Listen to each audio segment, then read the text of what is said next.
I worked as a security guard for many years. It wasn't a fancy job, but it paid my bills.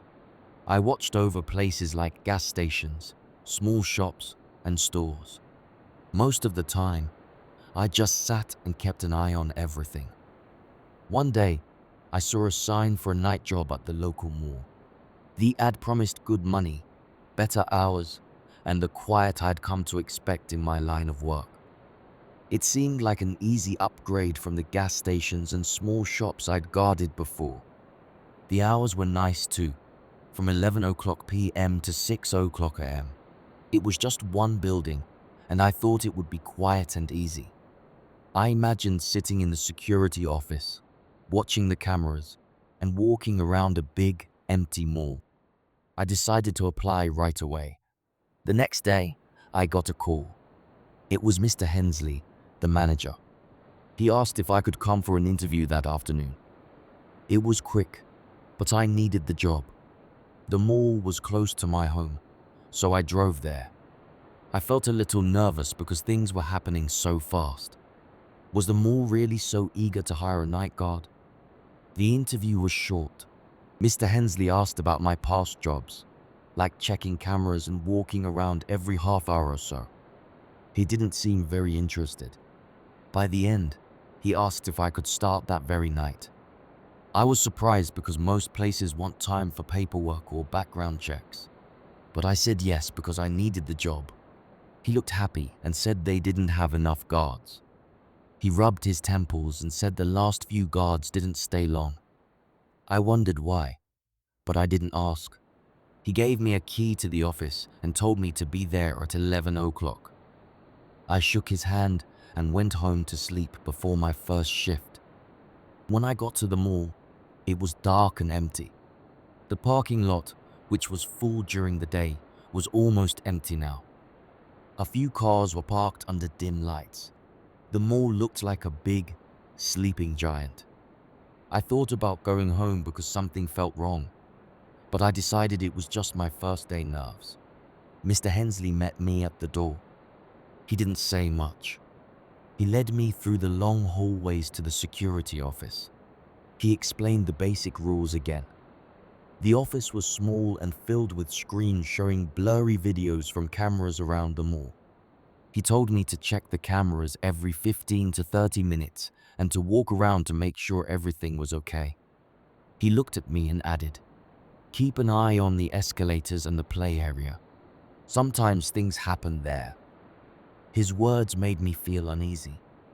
He handed me a list of rules and shook my hand again. "Good luck. I'll see you in the morning." After he left, I was alone. The quiet mall felt heavy and still. I sat in front of the monitors, watching the cameras. The escalators were still, and the stores were dark and empty. I felt a little better, thinking it was just a big, empty building. After a few minutes, I felt someone behind me. I jumped. It was a janitor. He smiled and said, "Didn't mean to scare you, buddy. You must be the new guy." I laughed nervously.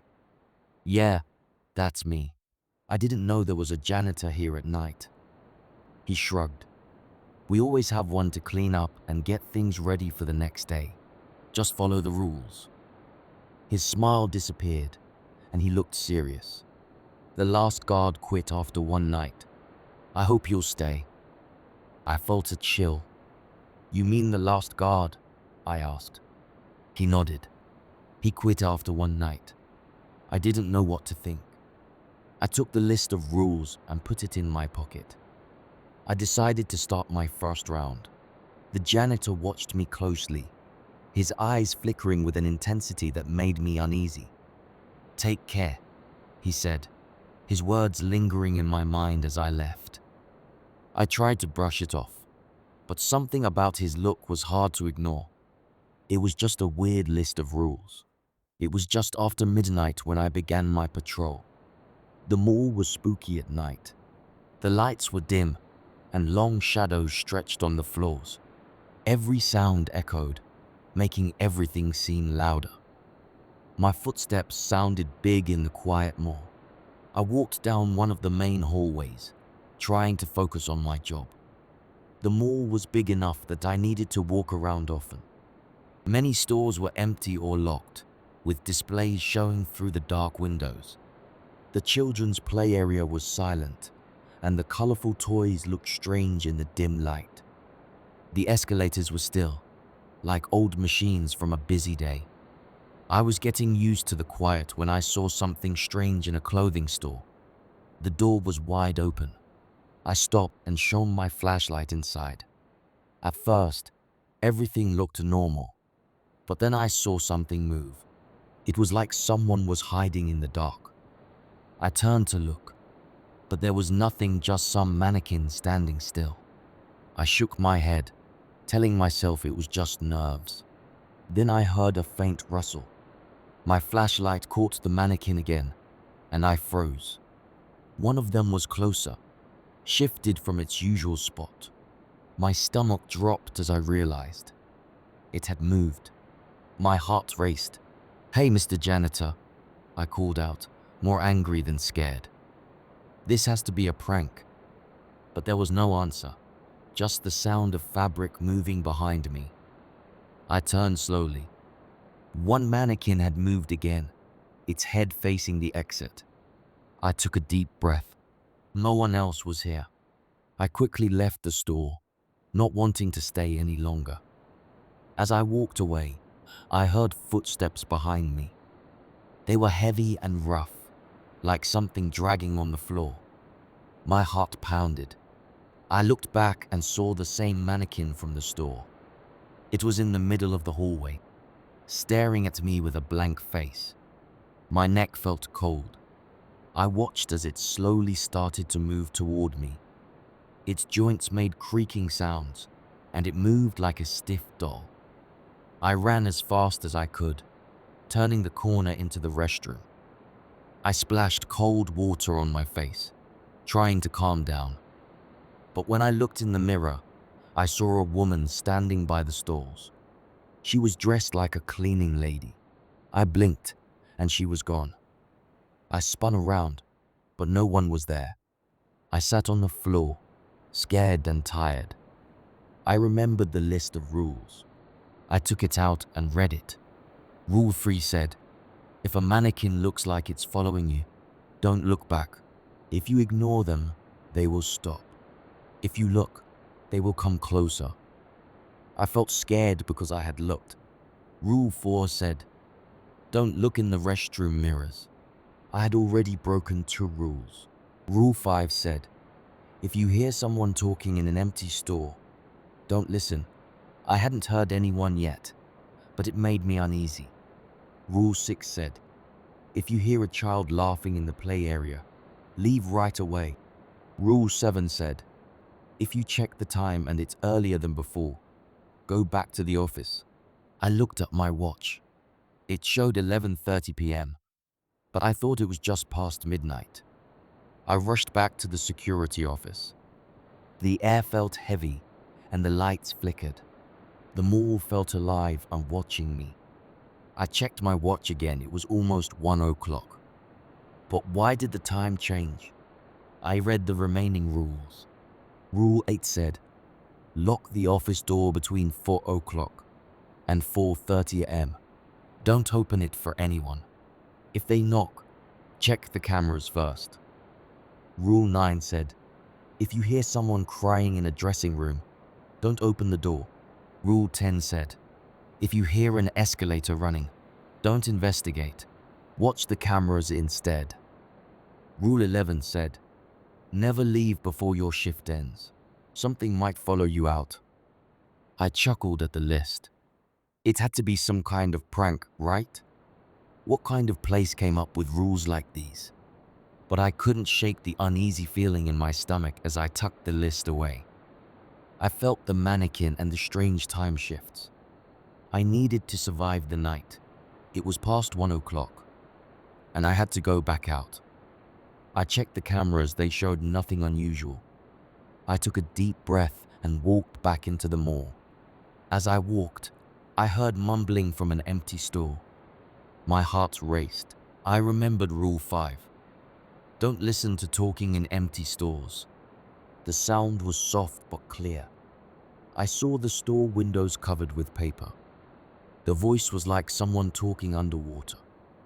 I ran past the store, not looking back. Then I heard footsteps again, rough and uneven. It was the mannequin. I remembered Rule 3. Don't look back if a mannequin follows you. I walked faster, trying not to hear it. The footsteps got closer, but I kept walking straight ahead. The sounds faded, and I felt a bit better.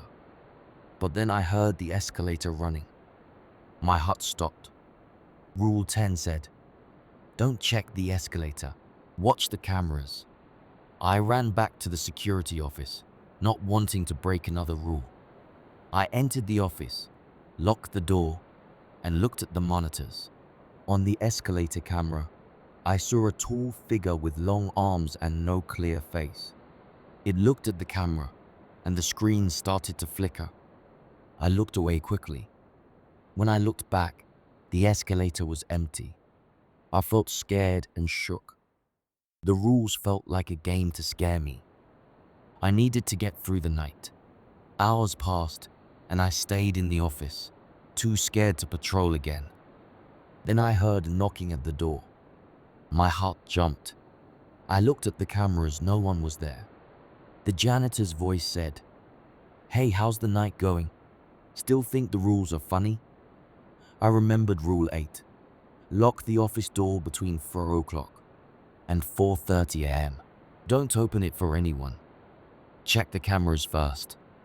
It was 4:03 a.m. I was scared. I saw the janitor on the camera, but he looked different. His face was strange, like smoke. He disappeared into the air. I checked the clock, it was 4:30 a.m.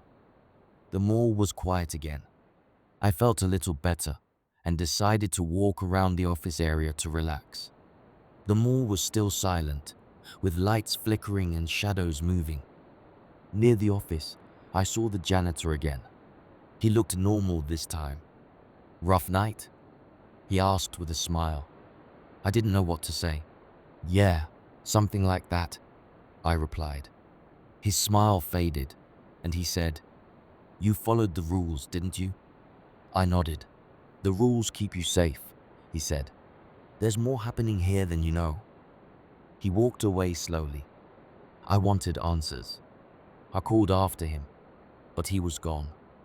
I followed him, but he vanished down a hallway.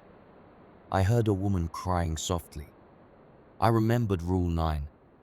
Don't open the door if you hear crying in a dressing room. The crying was too real. I saw a woman on the camera, floating and crying near the door. She moved slowly toward the office. I ran down the hallway. The crying got louder. I didn't look back. When I got to the office, I was out of breath and scared. I saw the woman on the camera again, moving closer to the office.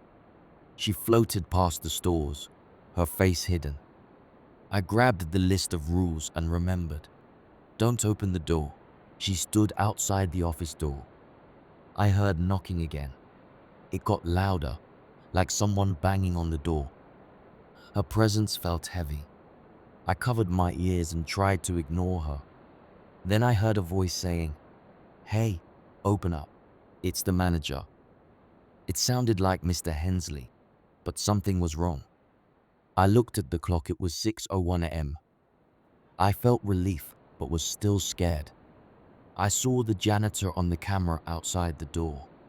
He looked normal now. I unlocked the door and opened it. Mr. Hensley stood there, looking worried. "Rough night, huh?" he asked. I nodded. "Yeah, something like that." He looked confused. "What janitor?" I felt scared. "The one who gave me the rules," I said. Mr. Hensley shook his head. "There's no janitor. No one works here at night except you." My mind was confused. I handed him my keys and quit the job. I left the mall without looking back. As I drove off, the shadow of the mall loomed in my rearview mirror, and it felt as if the night was still watching me. The fear clung to me, making it clear. Some places are better left alone. I knew I'd never go back to that mall again.